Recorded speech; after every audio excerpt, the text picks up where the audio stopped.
What's happening, everybody? Off the Mike Sports Network here, reacting to Week 2 in the NFL, and probably the biggest bit of news here, I guess you could say. I mean, obviously, the Joe Burrow injury is going to be out there. You know, the Cowboys and the Giants played one of the games of the year, one of the best games I've seen in a long time. I mean, we could joke about my Browns, but the big game and the big headline coming into this week was the Super Bowl rematch in Kansas City. Eagles and Chiefs. Chiefs significantly hampered by injuries, suspensions, and whatnot. The Eagles had the long layoff after, escaping with that win against the Cowboys on opening night. But the Chiefs, obviously, the next night lost in Brazil to the Chargers, a really damaging loss because now it put them in this spot in week 2, trying to prevent themselves from going to 0-2. And really what this came down to, man, like they were down 13-10, and then Patrick Mahomes throws the ball to Travis Kelce. He has his hands on it, gets tipped up in the air. Andrew Makuba, the rookie from Texas, picks it off, runs it back to midfield. And the Eagles score a touchdown. It was controversial because of, the tush push, the brotherly shove, and, there's some questionable things with that.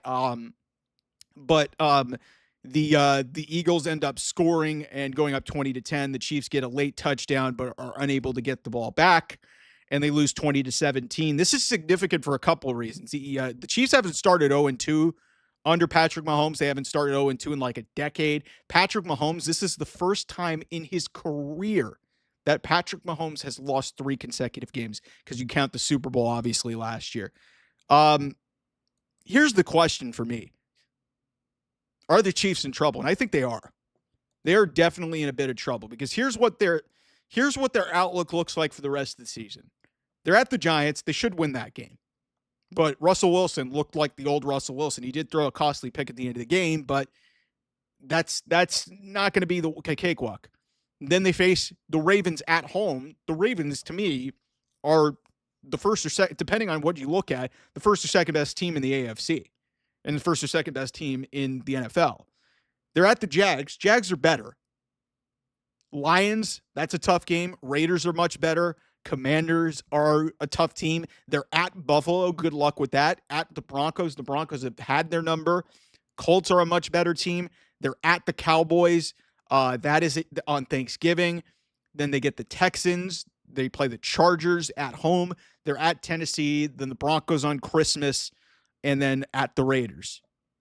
This is an uphill battle for them. And they've got to survive the next stretch of games without Rashee Rice, who's suspended for the first 6 games of the season. And they're already without Xavier Worthy, who was a big piece of that. Travis Kelce's not getting any younger. Listen, they should beat the Giants. That Ravens game is at best a coin flip. They could be looking realistically going to Jacksonville at 1-3. And then if you win the Jacksonville game and you're 2-3 at that point, you've got the Lions. The Lions are no slouch. Like this is tough, because then Commanders, Bills, they got to play the Broncos twice. They've already lost to the Chargers. Texans are a tough team. Like, they're going to be fighting to get into the playoffs this year. The division, I think, is, potentially off the table, because we'll see how good the Chargers are. The Broncos lost a heartbreaking game in a questionable call at the end of that game. The Raiders are going to have a tough game with the Chargers. Like, those two teams are playing on Monday night. Man, the Chiefs dynasty's in trouble, everybody. And there's a real possibility, if they don't fix their offense, they could miss the playoffs. They could realistically miss the playoffs this year. They've gotten a couple of gifts here, because I don't know how promising the Bengals playoff stretch is. I've told you guys that I don't think the Steelers are that good. But we'll see how good the Raiders are. Pete Carroll knows how to coach a team, and they've got dudes on that team that can make it much more challenging. I don't think they're gonna make the playoffs, but those games with the Raiders are going to be tough for the Chiefs. The games with the Broncos are going to be tough for the Chiefs. So you've got 5 games left against your division. You've already lost 1 in your division, and then you've already lost to Philadelphia. You've got to face You got to face Baltimore. You've got to face Buffalo. You've got to face Jaden Daniels. I mean, Dak Prescott and the Cowboys on Thanksgiving is always a tricky game. And then you've got Detroit, man. Like this is not an easy schedule, and to start 0-2 is not good for Andy Reid. And like this is going to be one of the toughest coaching efforts for this guy, and this is the most adversity that Patrick Mahomes has maybe faced in his entire career.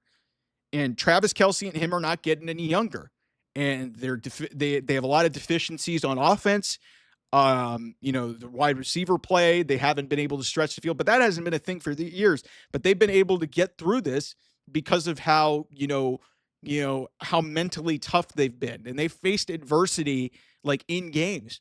But to start behind the 8 ball like this really is shocking, because they've missed on a crucial, and the thing that has been most glaring to me is they gave up a big first down at the end of that game against the Chargers in Brazil, where I think it was like a 3rd and 14, and Chris Jones and the defensive line just let Justin Herbert just run for a first down, and they had mistakes in that game. Travis Kelce runs into Xavier Worthy, probably maybe ending his season. When your margin for error is not as big as it used to be, and then in this Eagles game they can't stop them, in key situations and get off the field. And then obviously, the Travis Kelce unforced error that led to an interception that ultimately decided this game. Those are the margins that you've got to live with, man. And, this team has really run this conference for basically, I'd say, the last 7, 8, 9 years.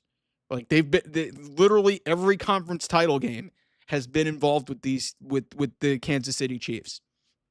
There's a real possibility they don't even make the playoffs this year. And I'm not very optimistic reading that schedule off to you guys that this team's going to be able to turn it around. Their defense is great. Spagnuolo, always finds a way to get through. But if they can't figure out how to generate big plays on offense, there's no way that they're going to be able to get through this. Again, like I said, I think they should beat the Giants on Sunday night next week. They should. I think they're a better team than the Giants. Russell Wilson had a great game against the Cowboys defense. The Cowboys defense is not necessarily that good. And that might be the more glaring issue. But then, like I said, you've got 5 games left against the rest of your division, which is the toughest division in football, already down 2 games. Jacksonville is an improved team. I hope they're not, because I hope they lose every game left on their schedule so that the Browns can get a higher pick.